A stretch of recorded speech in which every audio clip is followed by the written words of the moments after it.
Hello everybody, Ben Woodruff here, and in today's video we're going to be flying a drone up to a cliff dwelling.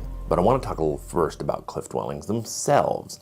So the ancestral Puebloan people, give or take, are generally kind of clumped together from about 300 BC to about 1300 AD. So within this time frame, before that, they lived in pit houses. After that, some of them in Arizona still did have forms of earthenwork housing. But for the most part, before that, everybody lived in a pit house. Now, a pit house is a subterranean structure. It's half above ground, it's half below ground. So if you walk up to a pit house, you're just kind of seeing a little ladder sticking out of a lump in the ground. And then when you go down inside, it's held together up by 4 beams and a square section of framework on the top with angles all around. I've got LiDAR as well. You can take a good look at it. And versions of this are kind of what everybody lived in before this time. We see a shift at around 300 BC. The ancestral Puebloan people, for whatever reason, suddenly shifted to pueblos.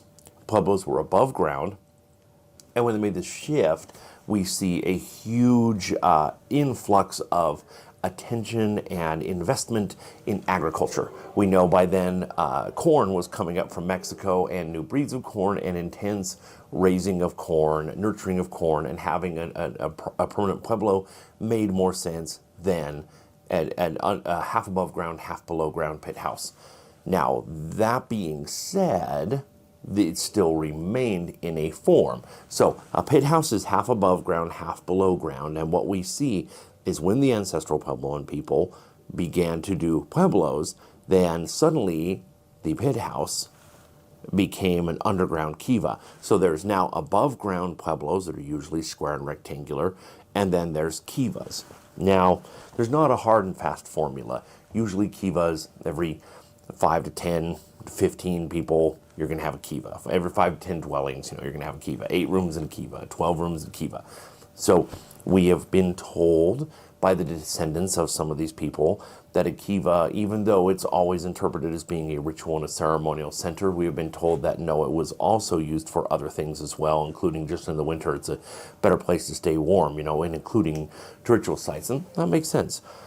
So kivas are still present, and it's important to remember that the top of a kiva, when we see these kivas today that have no roof, most of them do not. There's a few that are still standing that are intact, and there's a few that I visited that have been restored. The roof has been restored. But that top, that was a ritual space as well. People would be up there, would dance up there, would eat up there, grind corn, do whatever. It was not just a below ground structure. So kivas are very important. Cliff dwellings always still have kivas as well. Now we see cliff dwellings all over the place.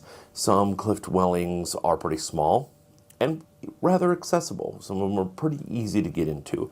Some of them, like Montezuma Castle in Arizona, is pretty epic and pretty hard to reach. You see a wide range.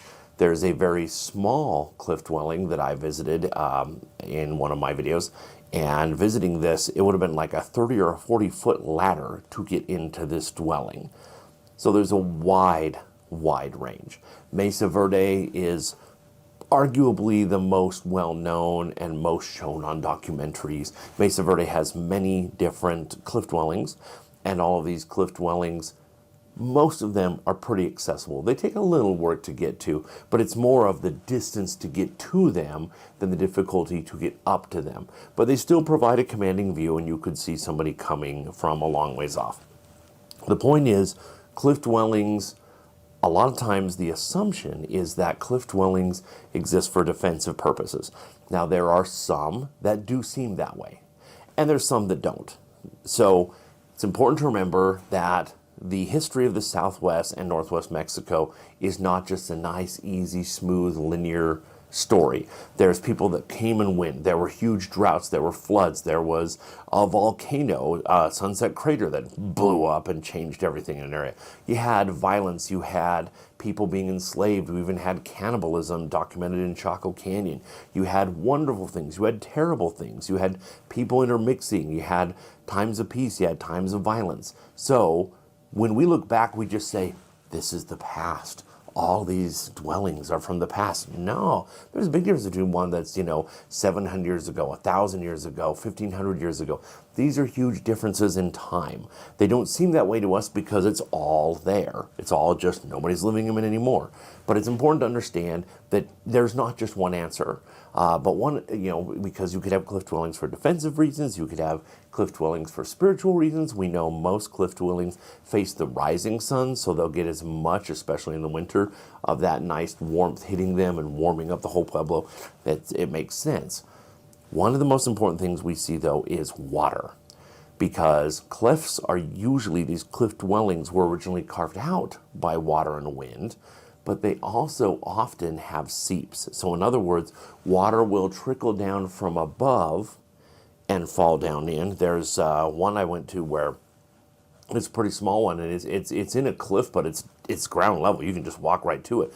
But there's a cliff over it, but the river goes over it, and if it wasn't flowing when I visited, but when it was flowing, you can see at the bottom they had made a little catch pond for the water there. Then it would continue down the canyon. So go where the water is. You just have your source of water being delivered right to you.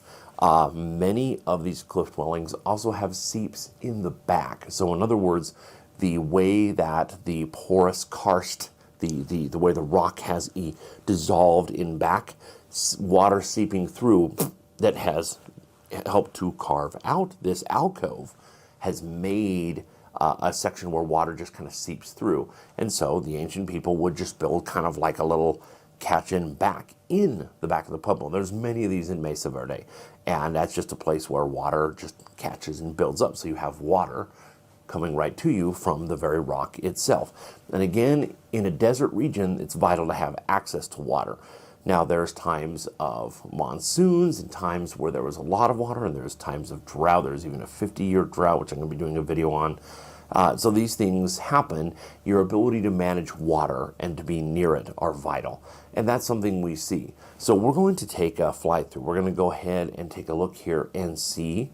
I'm going to fly up to a Pueblo, and we're going to just take a look around with the drone. A lot of times I hike into these. This one, we're just going to try it with the drone because it gives you a very, very different perspective of the site that you can't get any other way. So let's take a look, and I hope you enjoy. So first of all, we're going to go ahead and start working our way up this ridge. This backside of this ridge is gentle sloped. We're going to cut through just really quick here. On the other side of this ridge, it ends and terminates in a huge sheer steep cliff called a water pocket fold that goes on for over 80 miles. Let's take another look at it driving through from the kind of the car angle views, because I want you to understand and see how big this water pocket fold is. This sheer cliff here on the right hand side, again, goes on for like 80 miles. It's pretty sheer. But on the other side, it gently slopes down into the white sandstone that we're flying up. So it's important to understand this is geography that has pushed its way up. This is raw geology and geography. This is the other side, a sedimentary layer this is the gentle slope. And so as water comes down this gentle slope, it carves it out. The sandstone is very soft compared to something like granite. And what it does is it just scoops and carves and scores out caves and alcoves and channels and waterways. Now, if you look down in the center here, we are going to start flying in. There's two main alcoves that have ruins. People usually don't notice the ones on the left. And we're going to pay attention to those really quick in a second. They normally look at the main ruins on the right. Now, if you're flying in here, if you look on the left, so look at that first cave there on the left, and notice you're going to see another room deeper with another door. That cave goes back much farther than one would expect. And then over here is the main section. And you notice up here, water is where it comes down. You see these mineral streaks. And you can see those streaks continue on down and go further below. Water was caught. There used to be, in ancient times, a place to store the water there as it flows down. And I've been here during rainstorms and seen the water flowing down this river and having a waterfall How cool would that be to live in a house with a beautiful view and a cliff like this, and some of the time have a waterfall falling right down in front of your house? It would be pretty epic. Now down below here in wet years, there is a whole pond, and then once it fills up, it flows further down river. So there's always a source of water, and where there's water, there's plants that you can eat, and there's also animals that come in to drink that makes it easier to hunt. So you have water coming to you and food coming to you, and also agriculture that was done across the way had the water channeled there as well. Now flying in here, you can see this is quite a nice little settlement. It's got multiple kivas, but let's flip around here and take a look at the canyon. The canyon itself, the walls are pretty steep, and the canyon itself is filled with cottonwood trees. Anywhere in the west that you see cottonwood trees, you know there's water there. Cottonwood is an important source of water. You can see the ridge there where people climb up to get into these dwellings. And even though it's pretty high up, it's fairly accessible. If you want to climb into these ruins yourself, you have to be cautious, but it doesn't take that much work to do. Now looking above there, you can see where the river flows when it rains. During ancient times, this river would have been flowing almost constantly, at least a trickle, a little bit of a stream. But now that we're in the middle of a drought, it only flows when it's raining. We can look out up above that ridge, and if we look across the valley, you can see down in that open valley is where agriculture happened, where corn was grown, where you had good angles for the sun. But getting a little bit higher up, again, we're on the gentle sloping side of this ridge where all the water flows. But this canyon we just saw is the biggest of several. And the further you go up, there's continual canyons just like the one we were just in, but they're smaller and smaller and smaller. And the next one up right here, I've shown in other videos, contains another really nice cliff dwelling, quite a bit smaller and a little more cozy. But it's formed by the exact same geologic forces, the same water, the same ridge, the same gravity. And again, if you see that black streak in the dead center, that's where the water comes down and it mineralizes the rock, makes a little catch pond there. Now this is from above following a river during a rainstorm. And we'll flip around and we're going to take a look at this. I've done a video on this site earlier this year. But take a look at that. How beautiful. Absolutely incredible. And again, it had like a 40-foot ladder to climb into, which seems defensive in my take, but who knows. Now looking back up on the ridge, so we're directly above our original cliff dwelling. And if we draw a line here, this line is the other side of that line is the red cliff. If it goes straight down from there to that big red cliff we saw in the beginning. Looking back down, you can see a couple of other grooves for canyons that also have cliff dwellings and pueblos in them.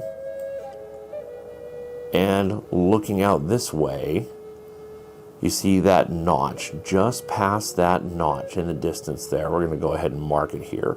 Right where this arrow is, that is where I showed the clip of driving through the mountain.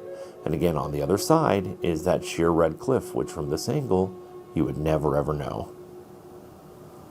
Okay, looking back down here, let's go ahead and go down in here. And in fact, just to make things easier, let's speed this up for a little bit. I don't fly a drone this fast when I'm going into these sites, but you can speed it up in post-production. Okay, so looking in again at this dwelling, I want you to notice from left to right, there seems to be 1, 2, 3 kivas, and then a 4th square kiva.